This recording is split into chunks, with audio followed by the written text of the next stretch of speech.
우리 고린도후서 5장 1절에서 9절 말씀 합독하겠습니다. 만일 땅에 있는 우리의 장막집이 무너지면 하나님께서 지으신 집 곧 손으로 지으신 것이 아니요 하늘에 있는 영원한 집이 우리에게 있는 줄 아느니라. 참으로 우리가 여기서 탄식하며 하늘로부터 오는 우리의 처소로 덧입기를 간절히 사모하노라. 이렇게 입으면 우리가 벗은 자들로 발견되지 않으려 함이라. 참으로 이 장막에 있는 우리가 짐진 것 같이 탄식하는 것은 벗고자 함이 아니요 오히려 덧입고자 함이니 죽을 것이 생명에 삼킨 바 되게 하려 함이라. 곧 이것을 우리에게 이루게 하시고 보증으로 성령을 우리에게 주신 이는 하나님이시니라. 그러므로 우리가 항상 담대하여 몸으로 있을 때에는 주와 따로 있는 줄 아노니 이는 우리가 믿음으로 행하고 보는 것으로 행하지 아니함이로라. 우리가 담대하여 원하는 바는 차라리 몸을 떠나 주와 함께 있는 그것이라. 그런즉 우리는 몸으로 있든지 떠나든지 주를 기쁘시게 하는 자가 되기를 힘쓰노라. 아멘. 오늘 우리가 인생에 대해서 우리 또 한번 살펴볼 텐데 우리가 인생을 어떻게 살아야 될까? 지금까지 살았던 인생을 되돌아보면서 우리 찬양 부르시면서 같이 함께 주님의 이름으로 축복합니다. 꽃이 아름다운 것은요, 꽃이 가진 모양이나 색깔 때문이 아닙니다. 우리가 보통 꽃을 볼 때 참 아름답다 되는데 그 꽃이 어떤 모양을 가지고 색깔 때문에 아니에요. 꽃이 풍기는 향기 때문입니다. 꽃이 아름다운 것은 향기 때문이에요. 아무리 아름다운 꽃이라고 해도 거기에 향기가 없으면요, 꽃의 가치가 없는 겁니다. 우리가 이 모양이나 색깔 때문에 우리가 참 아름답다고 생각하지만은 그런데 사실 그 꽃이 풍기는 그 향기로 인해서 그 꽃에 아름다운 가치가 있게 되는 겁니다. 성경에 보면은 이런 일화가 있습니다. 스바 여왕이 솔로몬에게 두 송이의 꽃을 들고 찾아갔습니다. 하나는 조화였고 하나는 생화였었어요. 그래서 이 솔로몬이 지혜가 있다고 하니까 이 조화와 생화를 가지고 가서 이 두 개의 꽃 중에서 진짜가 어느 꽃인지를 가려보라고 그랬어요. 그래서 솔로몬이 스바 여왕에게 그렇게 얘기한 겁니다. 그 꽃을 창가에 놔둬 보십시오 그랬어요. 그 꽃을 창가에 놔뒀더니 그리고 나서 그 꽃을 보고 벌이 날아온 거예요. 그래서 이 두 개의 똑같은 꽃이지만은 근데 그 꽃에 벌이 찾아온 그 꽃을 솔로몬은 그게 진짜 꽃입니다. 그렇게 얘기를 했던 겁니다. 그러니까 꽃도 향기를 바라니까 벌이 찾아오고 그것이 진짜가 되는 거죠. 여러분 우리 인생도 마찬가지입니다. 우리 인생도 향기가 없으면은 죽은 꽃이나 다름없어요. 아무리 화려하게 우리를 입고 다니고 우리가 아무리 아름답게 꾸민다고 할지라도 뭐 정말 우리가 뭐 여자분들을 모두 찍어 바르고 뭐 화장품을 바르고 뭐 여러 가지 많은 것들을 하지만은 여러분 사실이에요. 우리가 내 인생에 그 사람의 삶의 향기가 나타나지 않으면요 조화나 마찬가지예요. 우리 인생은 삶의 향기가 나타나야 돼. 꽃도 마찬가지고 우리 사람도 마찬가지예요. 아무리 사람이 이렇게 있지만은 그런데 그 향기가 나타나야 돼요. 우리 그 무료구식에 이제 노숙자들이 좀 많이 옵니다. 그 노숙자들 보면요 냄새가 나는 노숙자가 있고 향기가 나는 노숙자가 있어요.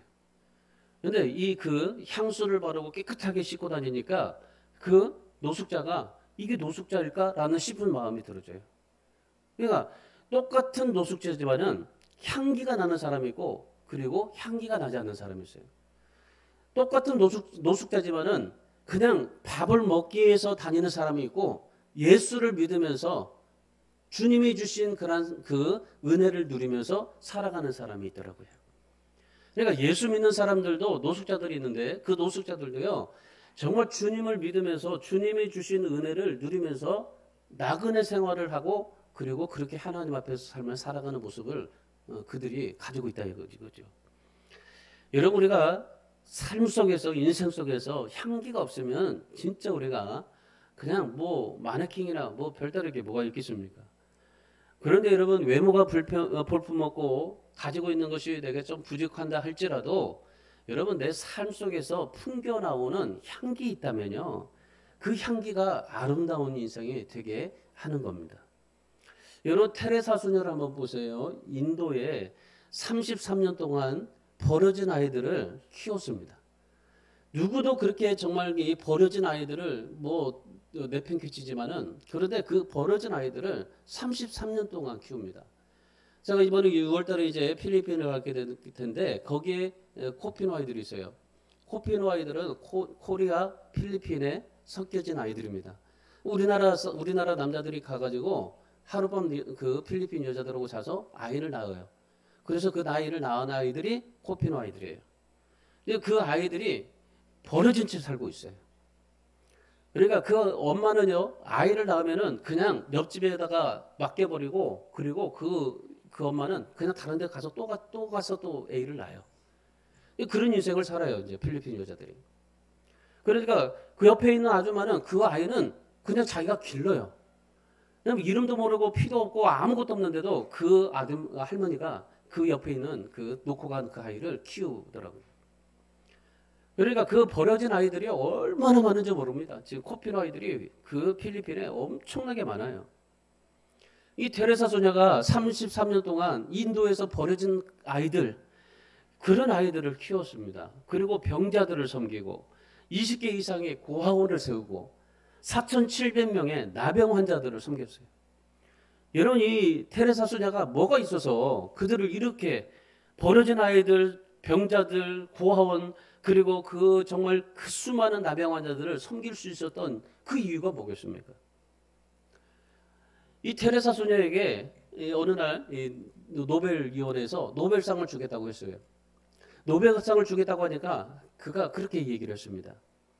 아니 왜 저에게 이 노벨상을 왜 줍니까? 예수님에 비해서는 나는 아무것도 아닌데 왜 내게 상을 주려고 합니까? 나는 이 상 받을 자격이 없습니다. 그래서 상을 거부했습니다.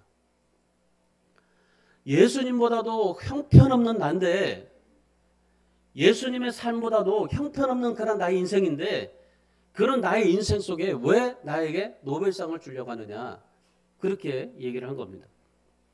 그런데 그 당시에 인도에서도요 정말 그 테레사 수녀처럼 그렇게 삶을 산 적이 없습니다. 그래서 성녀라고 말하잖아요. 여러분 어떻게 한번 생각해 보세요. 어떻게 그 아이들을 키우고 그리고 그 고아원을 설립해서 그 수많은 병자들 그리고 그 나병 환자들 그 수많은 어린이들 그 아이들을 키울 수 있겠어요. 하나님의 은혜가 아니면은 주님의 은혜가 아니면은 이거 할 수가 없었다. 그 고백입니다. 여러분은 저와 여러분은 어떻습니까?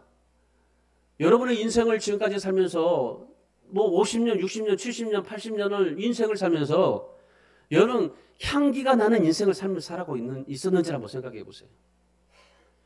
나의 삶 속에서 향기를 내는 삶을 살아가고 있었는지 아니면 나라는 인생 속에서 나의 삶 속에서 나의 모르는 그런 이 사람이라는 그런 그런 사람이라는 그 모습 속에서 악취가 나는 인생을 살아가고 있었는지 한번 생각해 보세요. 어떤 사람이 진짜 향기 나는 사람일까요? 여러분 테레사 소녀가 뭐 그렇게 뭐가 많이 있어서 그렇게 뭐 그들을 섬기고 그렇게 도와주고 뭐 그렇게 했을까요?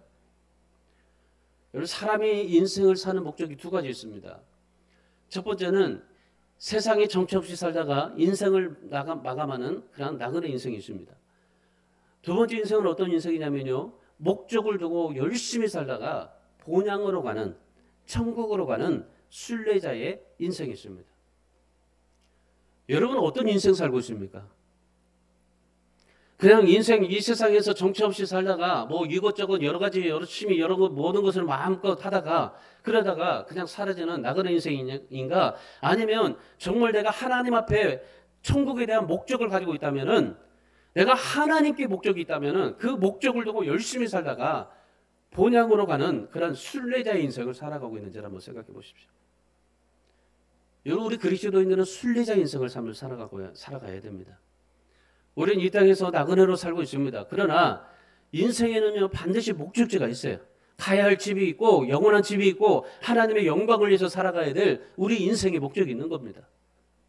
그래서 우리는 영원한 본향으로 가고자 하는 순례자의 그런 인생을 살고 있는 것이 바로 우리들의 모습입니다. 이런 순례자의 인생 속에서 가장 중요한 것이 뭔가라는 것을 오늘 본문에서 사도 바울이 얘기하는데, 우리 인생을 어떻게 살면 살아야 할까? 우리에게 주어진 인생을 어떻게 하면은 하나님이 기뻐하시고 하나님의 영광을 위해서 삶을 살아갈 수 있을까? 오늘 이 사도 바울이 본문에서 말씀하는데, 본문 1절의 말씀을 보세요. 1절의 말씀에 보시면 우리 인생에는 두 가지 집이 있다는 겁니다. 인생에 두 가지 집이 있는데, 첫 번째 집은 장막집, 육신의 집이죠. 그리고 두 번째는 영원한 집, 천국입니다. 그러니까 우리는 육신의 집과 천국의 집, 이 두 가지 집을 가지고 있다는 겁니다. 그리고 이 땅에 있는 집은 우리의 영원한 집이 아니고 하나님께서 지으신 하늘에 있는 영원한 집, 그 집이 우리의 집이다라고 말씀합니다. 그러니까 지금 우리가 살고 있는 이 집은요, 우리가 튼튼하게 지어서 아파트 뭐 50평, 100평 살고 있지만은 이 콘크리트도 지어서 정말 튼튼하다고 생각하지만은, 그런가 이 집은요, 우리의 이 장막집은 그냥 텐트라고 말해요. 텐트. 그냥 없어질 집, 영원히 있어질 집이 아니라 그냥 주님이 다시 오시면은 이 모든 집들이, 우리 집들이 다 사라지는 집. 그런데 하나님께서 지으신 하늘에 있는 영원한 집, 그 집이 우리의 집이다. 요한복음 14장 3절에서요, 예수님께서 우리를 위하여 집을 지으러 초소를 예비하러 가신다고 하십니다. 많은 사람들이 예수님 앞에 그래요. 예수님 이 세상에 오셔서 부활하시고, 부활하셨으면은 정말 이 세상에서 더 부활하신 하나님의 놀라운 능력으로 이 세상을 다스려 보시지 왜 올라가시냐고, 왜 하나님 앞에 가시냐고 그렇게 물어보니까 주님께서 뭐라고 하셨어요? 너희의 초소를 예비하러 간다. 내가 너희의 집을 다 지으면 다시 와서 우리를 데려가시겠다고 말씀하십니다. 그래서 오늘 사도 바울이요, 오늘 본문의 2절의 말씀해 보시면은 하늘로부터 오는 우리의 초소를 덧입기를 사모한다고 그래요. 우리 집이 지어지는 게 아니라 하나님께로부터 오는 집, 하나님께서 지으신 영원한 그 집, 하늘로부터 오는 우리의 초소를 덧입기를 사모한다. 그리고 4절의 말씀 보세요. 4절에 보면 죽을 것이 생명의 삼킴바 되었다, 그렇게 말씀합니다. 그러니까 우리는 죽지 않고 영생의 복을 누린다는 겁니다. 이 사도 바울이 살아가는 목적, 인생의 목적이 뭐였었어요? 어떻게 인생을 삶을 살아가야 되는가? 바로 이것이었어요. 하늘로부터 오는 우리의 집을 사모하면서 산다. 그래서 사도 바울은요, 순례자의 인생을 살아가게 되었던 겁니다. 여러분, 순례자의 인생을 살다 보니까 사도 바울이 어떻습니까? 우리가 성경을 통해서 너무나 잘 알잖아요. 사도 바울. 사도 바울의 인생을 보면은 너무나 힘들지 않습니까? 고달프고 고통이 오고 핍박이 오고 죽음이 오고 정말 여러 가지 얼마나 조롱과 멸시와 천대와 박해와 정말 그 얼마나 많은 고통을 받습니까? 예수님보다도 못하지만은, 그런데 예수님 못지않게 사도 바울이 엄청난 고통과 핍박과 그런 여러 가지 많은 환난을 겪었습니다. 그럼에도 사도 바울이 흔들리지 않았어요. 부활의 영광을 추구하고 영원한 하늘로부터 오는 이 집을 소망하면서 살았습니다. 그랬더니 사도 바울이 6절에서 그렇게 말합니다. 그러므로 우리가 항상 담대하여 몸으로 있을 때에는 주와 따로 있는 줄을 아노니. 사도 바울이 그렇게 외칩니다. 나는 내가 정말 여러 가지 많은 어려움과 환난과 고통, 그리고 정말 낙심, 좌절, 여러 가지 많은 문제들 가운데 있었지만은, 그러나 내가 하나님 하늘로부터 오는 영원한 초소, 그 하나님의 집을 사모하고 삶을 살았더니 어떻게 되었다? 나는 항상 담대하게 살 수밖에 없었다. 세상에서 삶을 살아갈 때 정말 여러 가지 고통과 여러 가지 많은 어려움이 있으나, 그러나 당당하게 삶을 살았다. 그렇게 선포하고 있어요. 오늘 사도 바울이 내가 어떤 어려움 속에서도 하나님의 그 영원한 초소를 덧입기를 원하고 그 영원한 초소를 사모하면서 삶을 살았더니 항상 담대할 수밖에 없었다. 그래서 우리들에게도 뭐라고 말씀합니까? 당당하게 살아라. 인생 삶을 살아갈 때 당당하게 살아.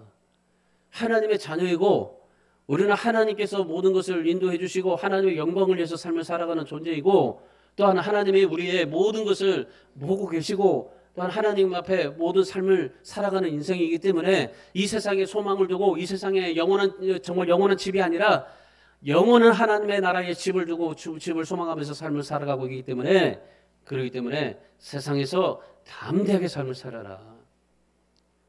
이 말을요, 당당하게 살아가라 말씀하고 있는 겁니다.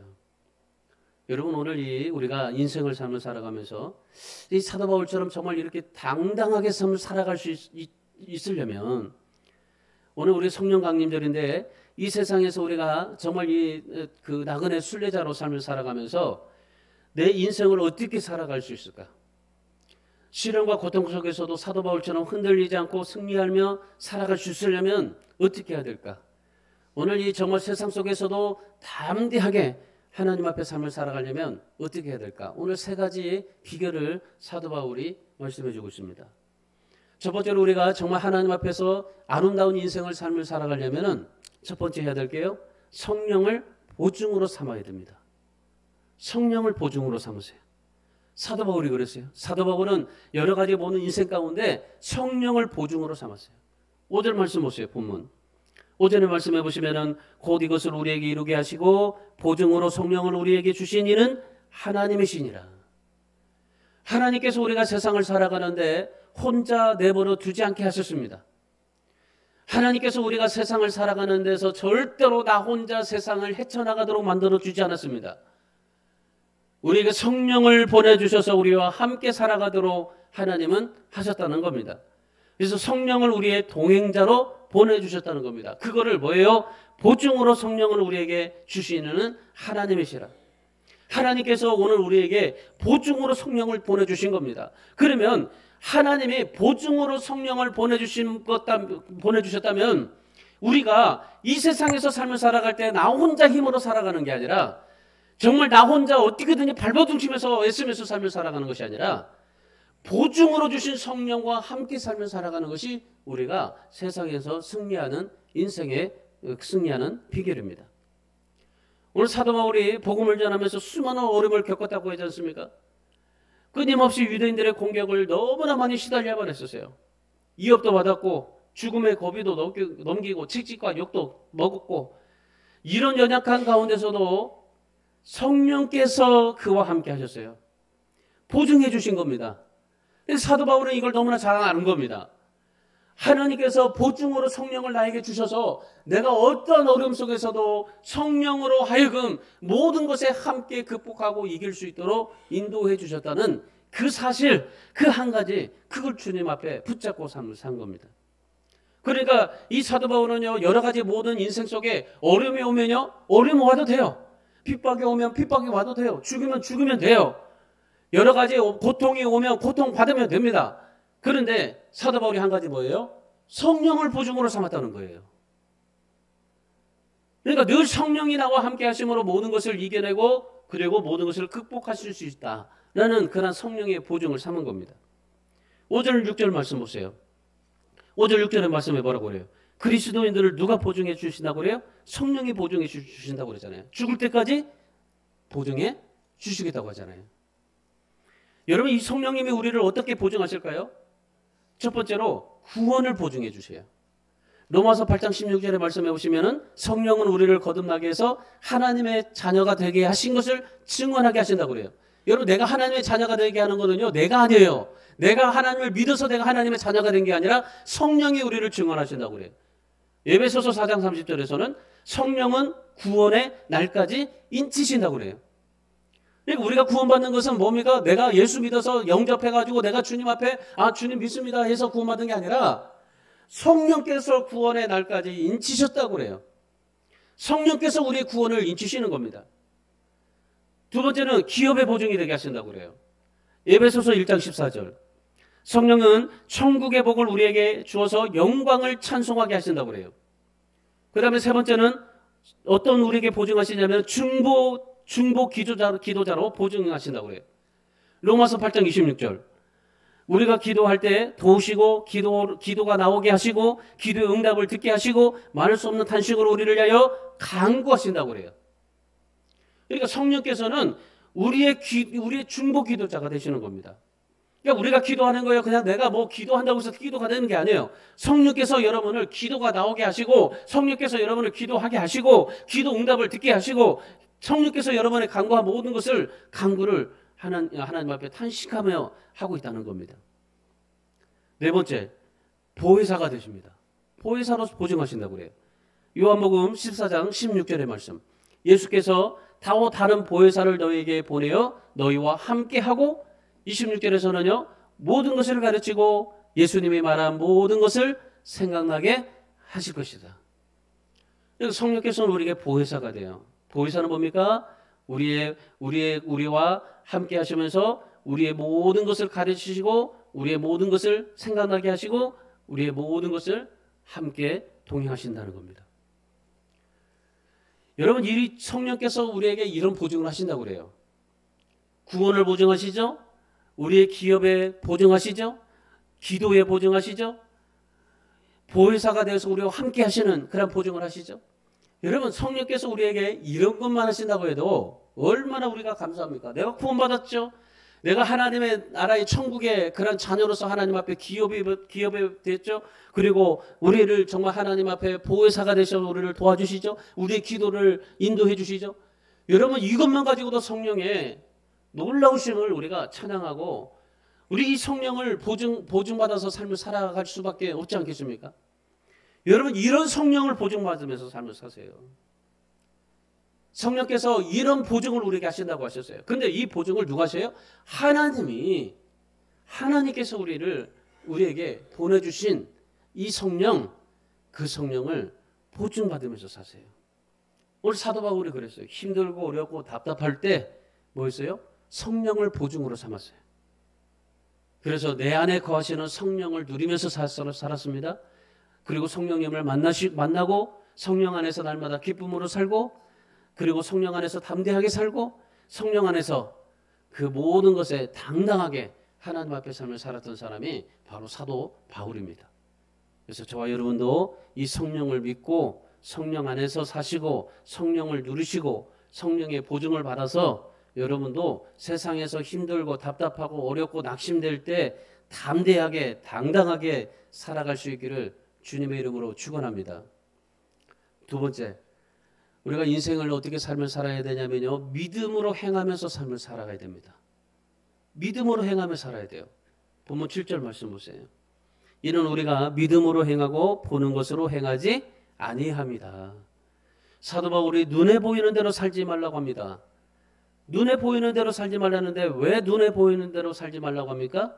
눈에 보이는 대로 살면 실망할 수밖에 없기 때문이라고 그래요. 낙심할 수밖에 없다고 그래요.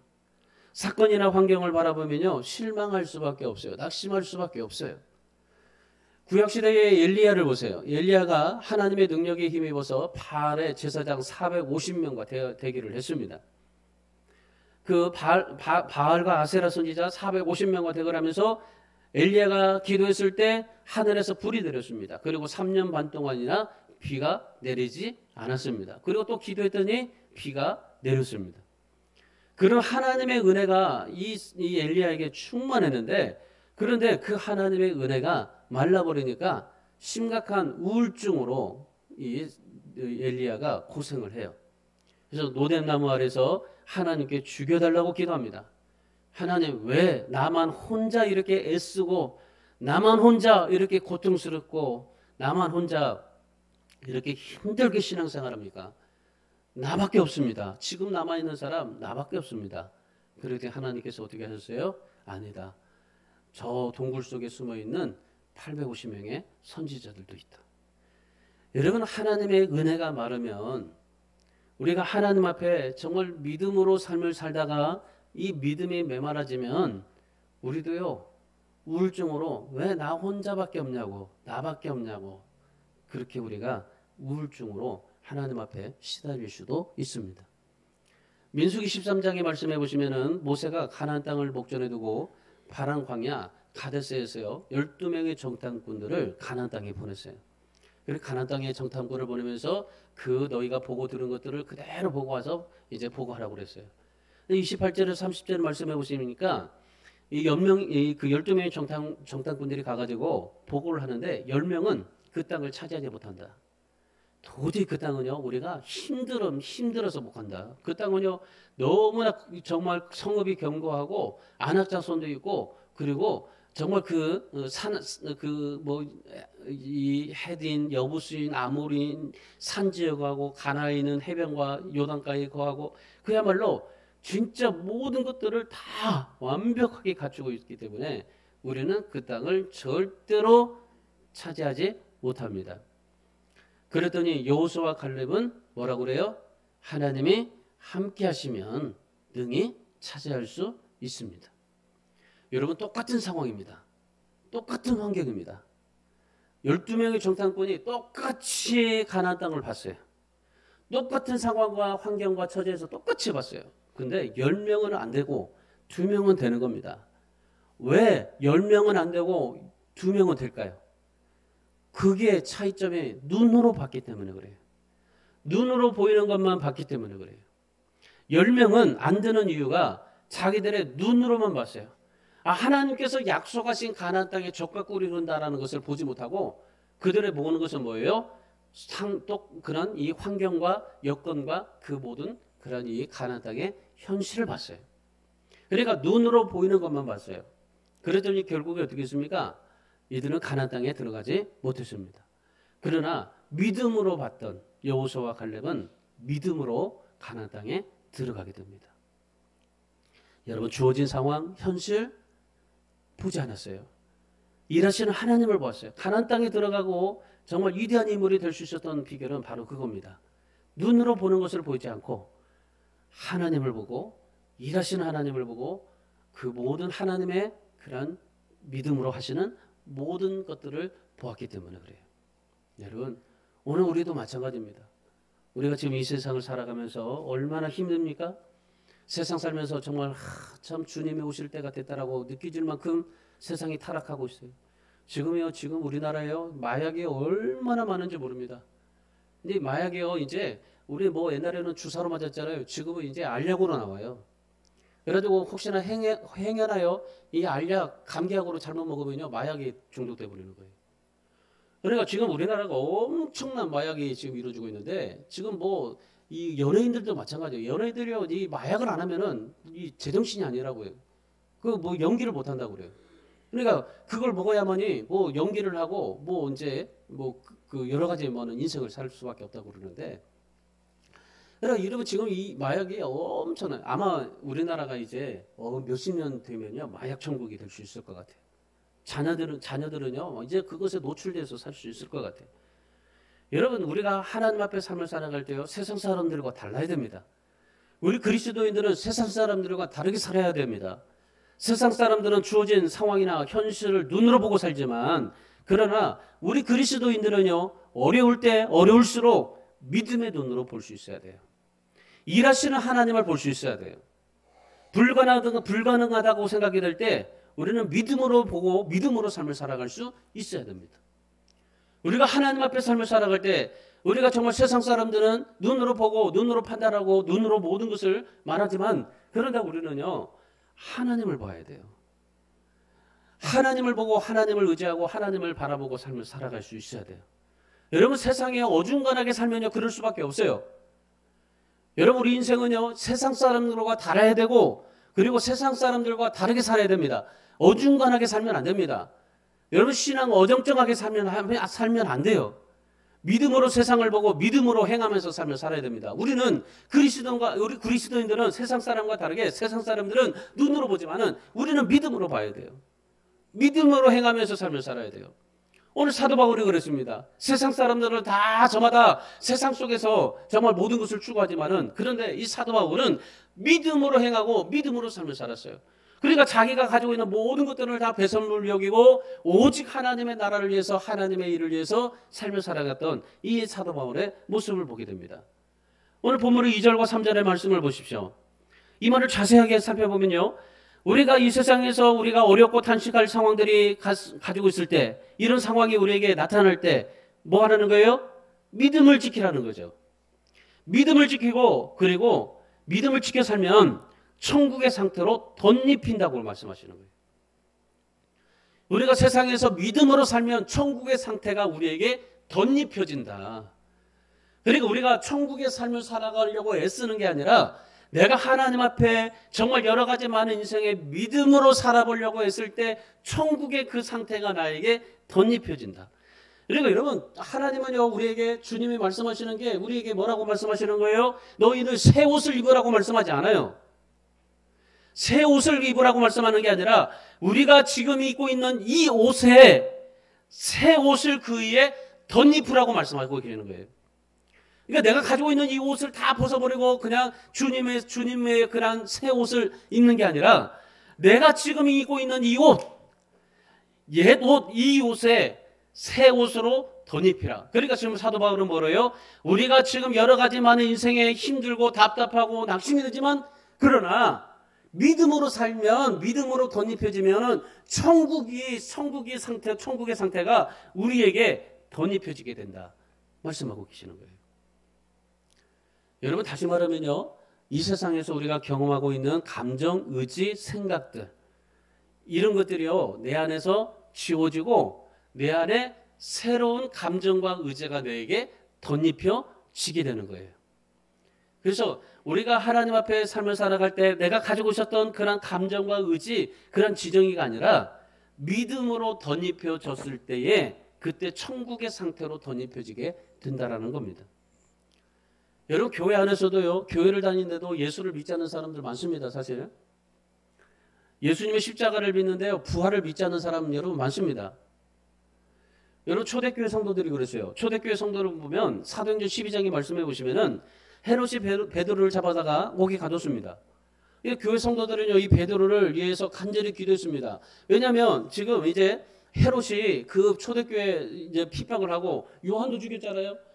그리고 스데반도 죽이고, 그리고 이제 베드로도 이제 감옥에 갇혀서 이 베드로만 없으면은 이제 초대교회는 다 이제 끝이다 생각을 하고 이 감옥에 가뒀어요. 그래가지고 이 성도들이 열심히 기도했습니다. 베드로마저 이제 죽으면은 우리는 이제 갈 곳이 없다. 그래서 열심히 기도했어요. 근데 그 기도에 하나님께서 응답하셔가지고 천사를 감옥으로 보냈습니다. 그리고 베드로를 풀어줬어요.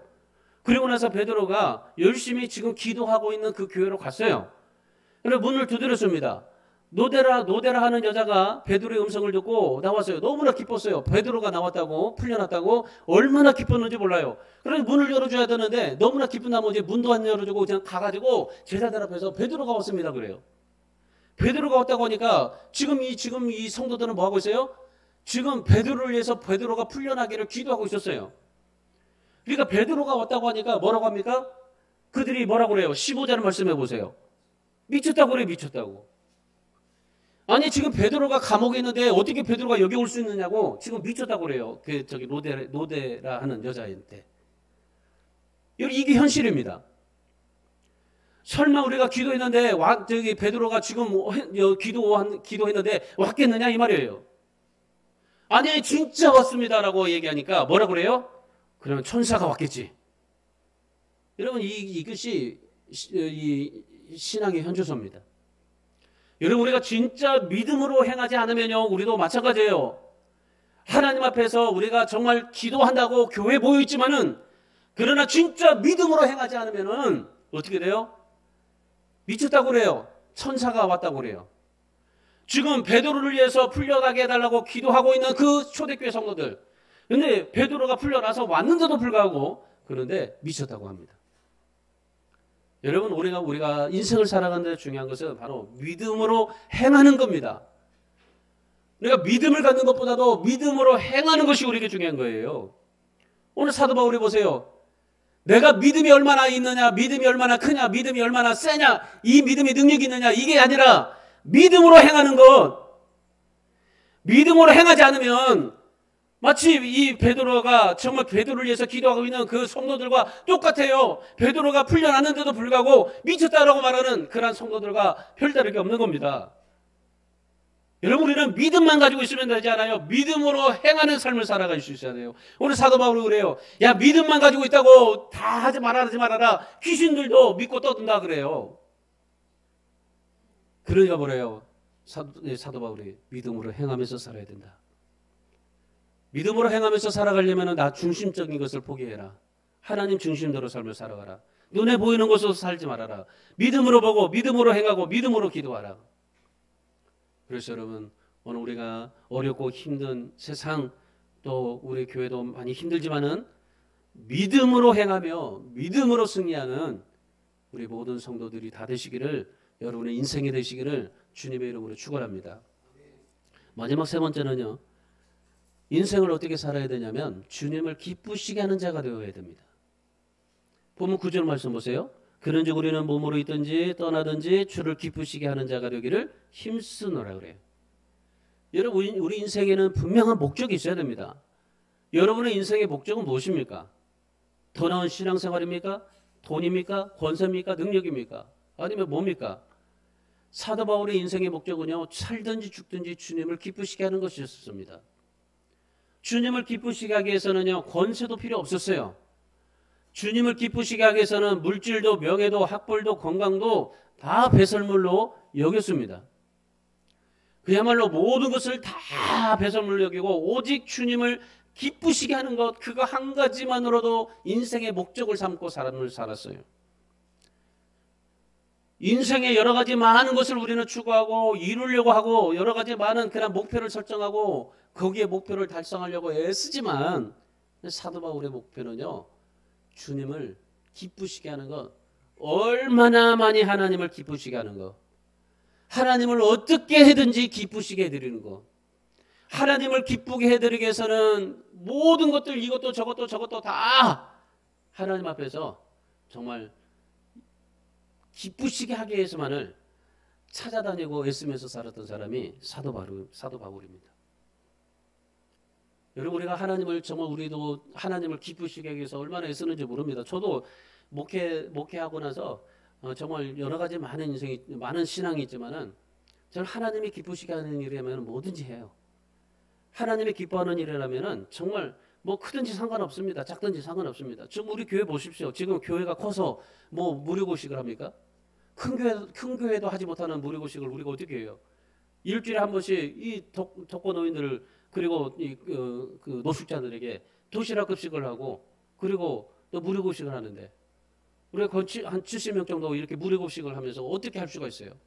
이거 할 수가 없는 거예요. 근데 여러분, 주님이 기뻐하시는 일을 하니까 주님께서 물질을 채워주시잖아요. 이번 주에 냉장고 하나 더 샀습니다. 얼마나 하나님께서 채워주셔서 이 무료고식 하는데 절대 부족함이 없도록 하나님께서 채워주시는데, 넘치게 채워주셔가지고요, 도저히 이거 쌓아놓을 수 없고 이거를 또 가져가서 또 나눠줄 수도 없어요. 왜? 이 사람들을 다 이제 먹여서 줘야 되니까. 그러면 어떻게 해야 돼? 냉동에다 넣어놓고 이걸 또 이 음식을 자꾸 또 해줘야 되잖아요. 그러니까 정말 우리 이 센터장님이 너무 신경을 써줘가지고 우리 교회에다 많은 것들을 이렇게 많이 부어줘요. 하나님께서 그 센터장님을 통해서 이렇게 하나님께서 부어주시는데 얼마나 많은 것들을 이렇게 주시는지 몰라요. 그리고 우리가 부족함이 없도록 그 많은 사람들에게 나눠주고 있잖아요. 어떻게 도시락급식 하나만 해도 되는데 거기다가 빵도 주고 우유도 주고 음료수도 주고 어떻게 그렇게 할 수 있습니까? 못해요. 도시락 하나만 달랑 주면 끝나는 건데, 근데 우리는 어때요? 도시락에도 그냥 반찬 3개가 아니라 5개짜리를 만들어서 줘요. 거기에다가 반찬, 국하고 밥하고. 여러분, 이것만 해도 얼마나 정말 우리 수고하는 분들이 얼마나 대단한데요. 처음에는 막 이거 벌벌벌 떨더니 지금은요, 완전히 이제 식당 하나 더 차려도 된다니까. 지금은 얼마나 잘하는지 몰라요. 지금 거기다가 우리가 도시락만 줘도 되는데, 그냥 무료고식만 해줘도 되는데, 거기다가 우리가 빵도 주고 음료수도 줍니다. 왜? 우리가 돈 들여서 하는 게 아니잖아요. 그걸 주어서 우리가 그들에게 베풀어 주는 거잖아요. 하나님을 기쁘시게 하는 모습, 그러니까 하나님을 기쁘시게 하는 그런 삶을 살라고 하니까 하나님께서 얼마나 그렇게 막 채워주시는 몰라요. 여러분, 지금 이걸 또 냉장고를 하나 사서 채워 넣는데 꽉 맞아요. 더 주면 또 이제 늘 데가 또 없어요, 또. 근데 이게 이게 쌓아서가 아니에요. 그거를 가지고 이거를 한 달 동안에 3개월 동안 이걸 매주마다 줄 수가 없어서 이걸 골라서 주기 때문에 그게 쌓여줄 수밖에 없어요. 여러분, 하나님을 기쁘시게 하니까 여러분, 하나님께서 다 채워주시더라고요. 여러분, 우리가 주님이 물질을 채워주시는데, 운영하시는데, 넘치게 하시는데, 여러분, 우리가 물질 없다고 주님의 일 못한다? 여러분 이거 말이 되지 않는 겁니다. 주님이 기뻐하시는 일을 하면 채워주시고 넘치게 해주실 줄 믿습니다. 사도 바울이 죽든지 살든지 주님을 기쁘시게 하기 위해서 살았습니다. 어떤 문제가 와도 핍박이 와도 문제가 되지 않았어요. 주님을 목적으로 삼고 사니까 그 어떤 것도 문제가 되지 않았습니다. 만약에 사도 바울이 주님을 기쁘시게 하지 않고 사람을 기쁘게 하면서 삶을 살았더라면 아마 이 성경에 사도 바울이라는 이런 존재의 역사가 아마 없었을 거예요. 요즘 잘 나가는 가수 김호중 씨를 보세요. 사람을 기쁘게 하러 얼마나 열심히 다니는지 몰라요. 그러다가 되게 지금 유치장애가 있잖아요. 여러분 우리 모두는요 그리스도의 심판대 앞에 서서 심판을 받아야 합니다. 그런데 우리가 하나님의 말씀대로 살았느냐, 주님을 얼마나 기쁘시게 하면서 살았느냐, 그걸로 심판받는다는 것을 기억하십시오. 이 세상에 공적으로 받는 모든 상들은요 다 불타 없어집니다. 그러나 주님을 기쁘시게 한 것들은요 영원한 상으로 남게 되는 것입니다. 하나님의 나라의 상급은 돈도 머리도 아닙니다. 하나님을 기쁘시게 하는 것입니다. 믿으십니까? 천사는 몸이 없잖아요. 천사들이 인간을 가장 부러워하는 것이 바로 그겁니다. 몸을 가지고 하나님 앞에 섬길 수 있다는 것이 얼마나 좋은지. 천사들도 사람을 부러워해요. 여러분 우리가 신앙생활할 때 하나님을 기쁘시게 하십시다. 몸으로 시간으로 물질로 마음으로 하나님의 뜻을 이루고 하나님을 기쁘시게 하는 삶을 살아가서 그래서 여러분에게 영원한 수고, 여러분의 수고가 영원한 하늘의 상급으로 남아 있어지기를 주님의 이름으로 축원합니다. 우리 사랑하는 성도 여러분, 우리 이 땅에 살면서 한번 살다가 이제 주님 앞에 갈 겁니다. 주님 앞에 주님의 심판대 앞에 설 겁니다. 여러분 책망받지 마십시다. 다 칭찬받기를 축원합니다. 칭찬받으려면 어떻게 됩니까? 주님을 기쁘시게 하는 삶을 사셔야 됩니다. 이 세상에 있는 모든 것들을 다 배설물 여기고 주님을 기쁘시게 하는 인생. 사도 바울처럼. 여러분 우리는 나그네 인생, 순례자 인생입니다. 그러나 여러분 나그네 인생, 순례자 인생이라고 해서 힘들고 외롭고 고통스럽고 짜증나고요? 아니요. 주님이 함께 하십니다. 성령이 보증하시러 하나님께서 우리를 보내주셨습니다. 그래서 우리가 믿음으로 행하고 주님을 기쁘시게 하면 하나님의 영광에 의해서 달려가면 하나님께서 우리의 모든 것에 기뻐하시고 영광 받으실 줄 믿습니다. 히브리서 13장 13절에 16절에서 우리는 다 나그네고 더 나은 본향을 향해서 사모하면서 살아간다. 우리의 목적은 하늘에 있다라고 말씀합니다. 그리고 하나님이 우리를 위하여 한 성을 예비하셨다고 말합니다. 그러니까 하나님께서 우리를 위해서 한 성을 예비하시고 예루살렘 성을 예비하시고 그리고 우리의 집을 짓고 있다라고 말씀하십니다. 여러분 천국에 가서 여러분의 집이 아름다워지기를 바랍니다. 세상에서 아름답게 집을 짓다가 살지 마시고 천국의 집을 아름답게 지어서 정말 주님이 지으신 집에 아름다운 집에서 여러분이 하나님 앞에 정말 삶을 살아가시되 베드로전서 1장 3절 4절에서 우리에게 산 소망이 있게 하시며 썩지 않고 더럽지 않고 쇠하지 않는 유업을 있게 하시겠다고 하셨으니 오늘 우리에게도 하나님의 이 유업을 얻어서 이어서 정말 하나님 앞에 하나님을 기쁘게 해드리는 그런 믿음의 삶을 살아서 사도 바울뿐만 아니라 믿음의 선조들뿐만 아니라 오늘 우리도 믿음으로 하나님 앞에 살아서 하나님을 기쁘게 해드리는 삶을 살아서 여러분도 하나님의 나라에 하나님 앞에 그 하나님이 원하시는 수첩에 여러분의 이름 석자가 남기고 여러분이 하나님 앞에 귀한 하나님의 사역을 하다가 주님 앞에 가시기를 주님의 이름으로 축원합니다. 그래서 우리가 나그네로 살지만 본향이 있다는 사실을 생각하시면서 당당하게 사십시오. 뭐든지 담대하게 사세요. 왜? 성령이 보증하시고 하나님이 우리와 함께 하시고 우리 하나님께서 모든 것을 역사해 주시는데 주님을 기쁘시게 하면서 세상에서 담대하게 살아갈 수 있기를 주님의 이름으로 축원합니다. 기도하겠습니다.